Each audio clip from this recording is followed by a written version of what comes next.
Thank you very much, dear Chairman, dear brothers and sisters. I express my gratitude to all member countries for supporting Ukraine against Russian war crimes. We are discussing human health, planetary and regional health, climate change. It is very important to pay attention to the situation of indigenous peoples in terms of interstate conflict. Through Russia's military aggression against Ukraine, the UN Charter, the Declaration of the Rights of Indigenous Peoples, the UN Framework Convention on Climate Change are grossly violated.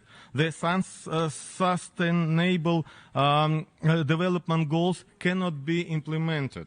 The health and lives of indigenous peoples are under the threat due to the forced mobilization of the indigenous peoples of Russia in the occupied territories of Ukraine into the Russian army, which leads to the death of tens of thousands of men of the indigenous people of Russia and the occupied territories of Ukraine.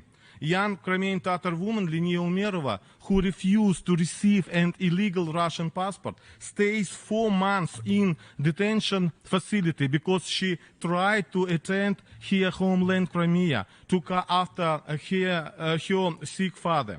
There are 118 representatives of the indigenous Crimean Tatar people in Russian prisons. And in February, political prisoner Jamil Gafarov died in prison. The cultural heritage of indigenous people is integrated through the occupation and war. Due to the occupation of the territory and military aggression of Russia, Mother Earth is suffering, nature is being destroyed, thousands of hectares of land are mined. Thousands of dolphins died because of missiles launches in the Black Sea. Thousands of kilometers of trenches have been dug along the coast of Crimea. I call on the Russian Federation to stop the war and withdraw its army from the territory of Ukraine. Russia currently